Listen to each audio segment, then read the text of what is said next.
Hi everyone, it's Raina. So this video is for the sun in the first house in one's natal chart.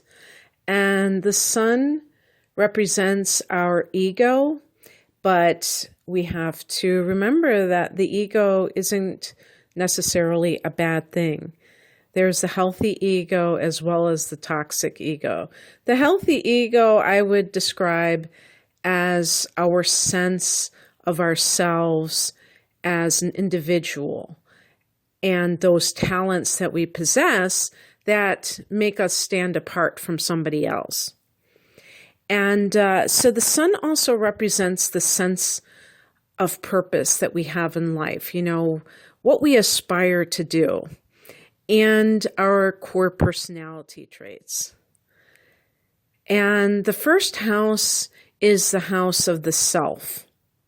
So literally it could be the body, but also the persona.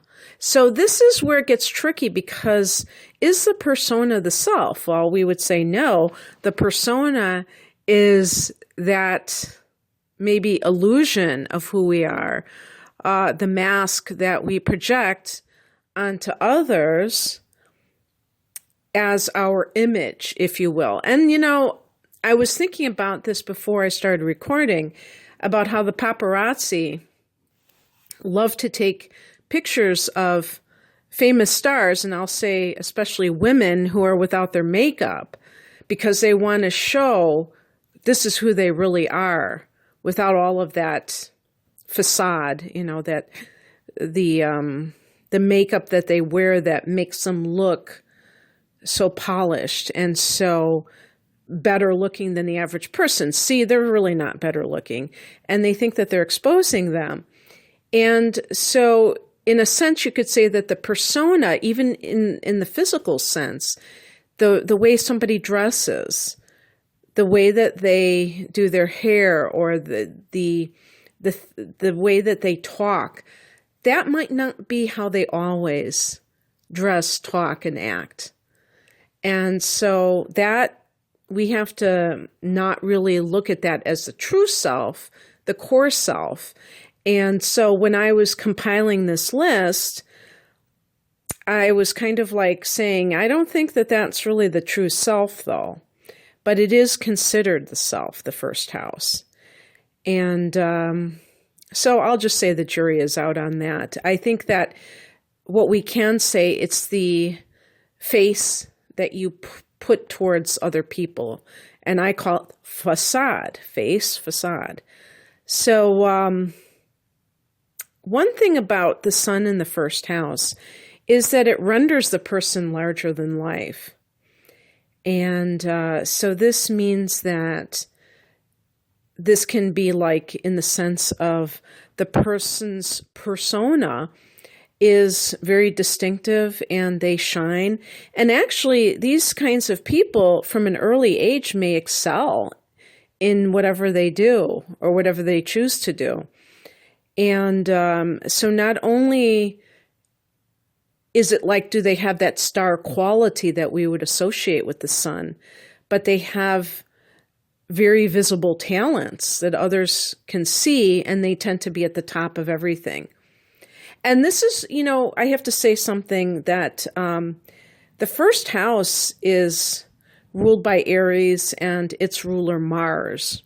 So there's always going to be this ambition, this drive that is colored by or influenced by Mars and Aries. And so it makes that person want to excel, want to distinguish themselves from others. That individuality of the first house, of the individual, is present. And so a person with the sun in the first house will naturally have that desire to kind of stand out from the pack. And that makes them ambitious, but it also does distinguish them typically, because if you want to do something, you will go out and make it happen.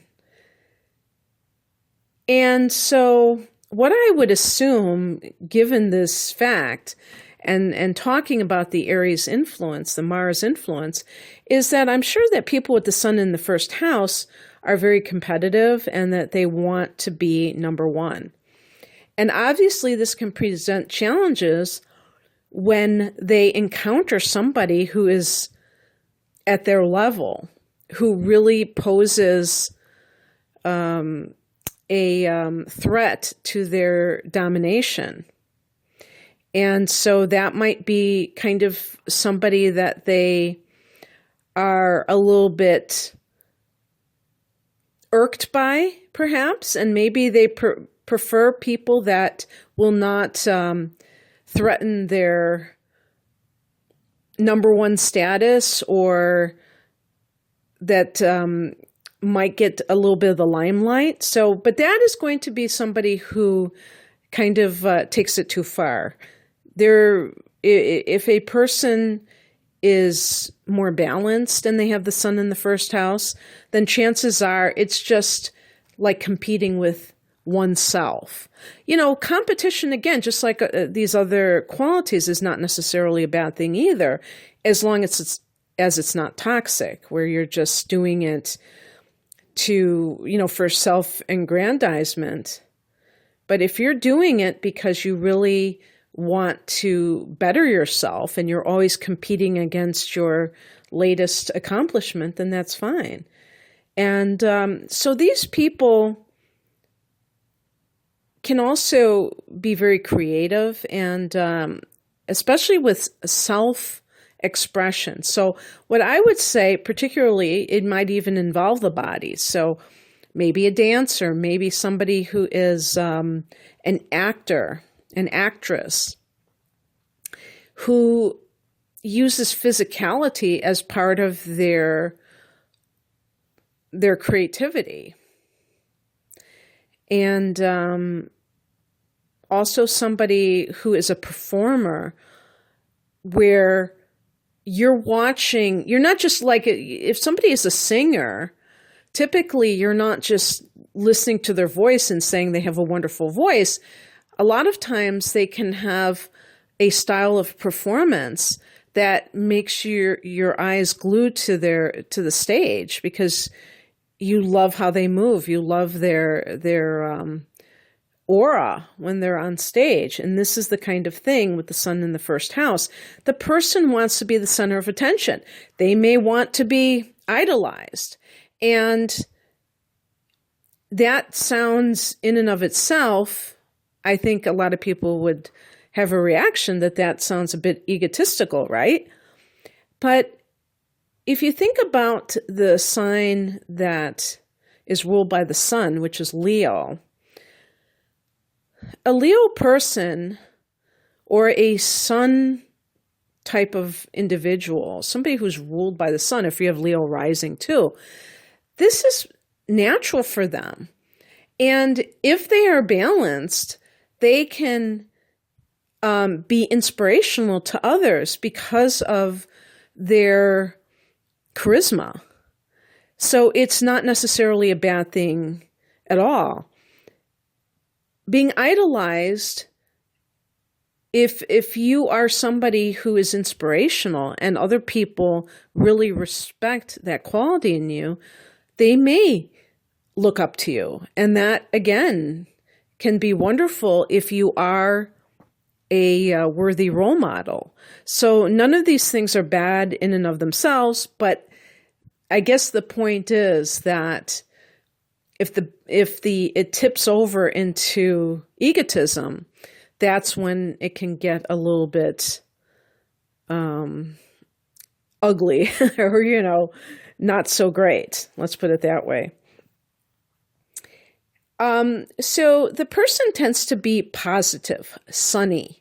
So that is their disposition, is to see the glass half full, maybe have a cheerful expression when you see them. Again, that image can be very like bright-eyed and bushy-tailed.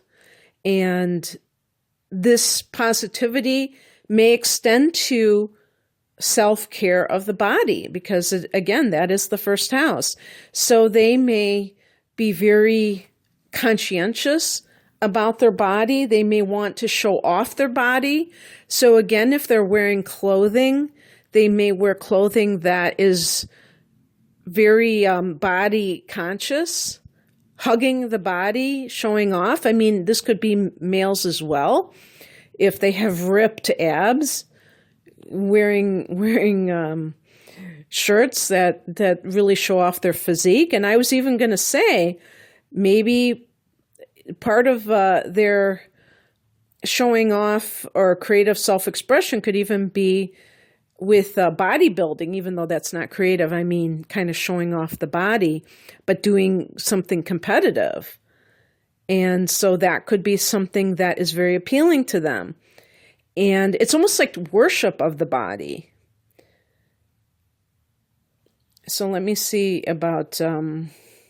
So as I said, they are, or maybe I didn't say this specifically, they are born leaders. And this can lead them to acts of bravery because they take charge of situations. And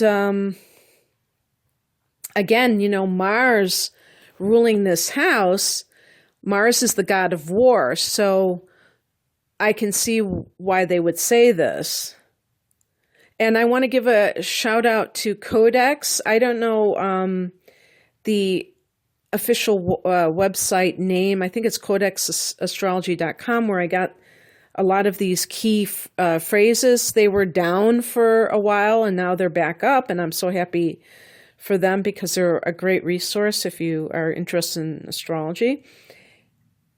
So if you are a fire sign and you have the sun in a fire sign in the first house, this can increase the likelihood of arrogance, because again, it's a double fire influence with the Aries influence. So an Aries, Leo, or Sagittarius sun in the first house has to really watch out for any hint of being full of themselves and not being humble enough. And also watch out for becoming a petty tyrant. I'm going to give that phrase to Dr. Wayne Dyer, who said it, and it really kind of struck a chord with me, about people who want to be powerful, but they feel frustrated in their life. So instead of trying to change that, they just take advantage of situations where they can have power over another person, like if they are a supervisor or they're a parent or something like that. So even if you want to be a leader, if you're in a situation, and this goes for anybody with the sun in the first house, but especially fire signs, if you want to be a leader, you have to wait for the appropriate time. You can't just take charge of every situation that you find yourself in and try to be the center of attention, try to kind of tell other people what to do. That's not going to end well. That's not going to go over well. And humility for everyone who has the sun in the first house is important. One thing that I think can happen very easily with somebody who has the sun in the first house is that they can be quite self-absorbed. So really concerned about themselves rather than other people. And it doesn't mean that they're bad people if they have a tendency to do this. This is kind of like, remember, this is a firehouse, and the sun is fire as well, individuality. And so the person can easily become, I don't know if obsessed is the word, but very interested in their own affairs and not necessarily looking up to see that there are other people in this world besides themselves. And so being more humble, not arrogant, especially if you are very talented, if you're very popular, charismatic. It's easy to get your head turned and to think that you're better than other people, but kind of consciously reminding yourself that other people matter as well, and being, sincerely interested in other people and what they're up to is a great thing. And if your sun sign is in water, so we're talking about Cancer, Scorpio, or Pisces, you may typically be kind of like a little bit reticent having the spotlight. And this may be one of those situations where sometimes you embrace it and then you kind of retreat. Scorpio, in particular, is usually a sign that doesn't like to display their true colors. This can make a Scorpio person much more of an open book than they typically are. They typically are quite secretive, and give them a magnetic presence, because when you have the sun in the first house, that means that your rising sign could very well be the same sign as your sun sign, but not always. So we want to make sure there's not always going to be a conjunction, or even conjunctions don't have to be in the same sign, but being that close to the ascendant, that they are going to be consistent with the energy of the ascendant. But at the very least, we can say that Scorpio will be more outgoing and just open and less guarded, maybe more spontaneous than kind of like, the water signs are coming to life from their emotional makeup, and therefore in the first house, they may even feel kind of exposed. So there's that sense of kind of that yin feminine quality that the water signs are all about, that tends to be kind of self-protective and inside of themselves.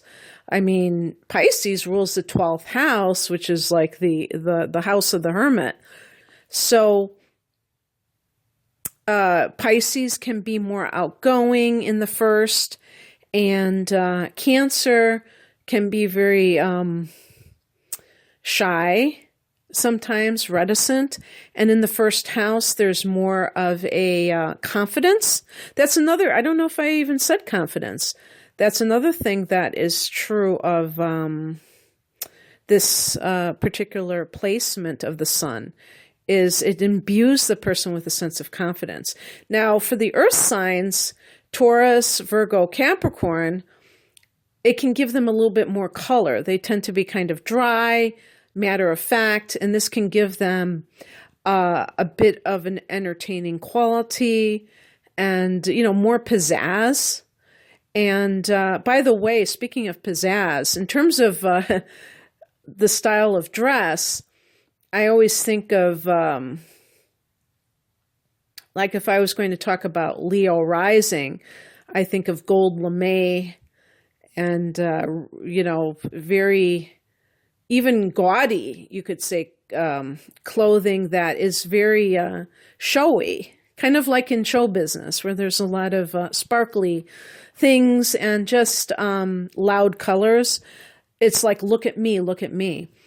Well, the sun is yellow, so that brightness of gold and colors like that could be a favorite, but also just this any kind of more flamboyant dress might be what really appeals to these people.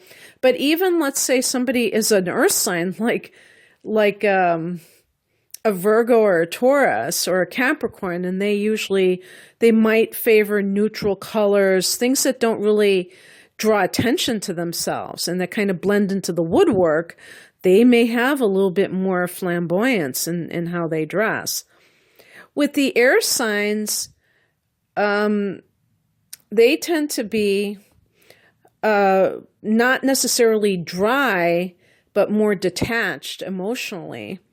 And the difference is that they may be very expressive and very amusing verbally, but their emotions may be quite detached, and the way that they dress,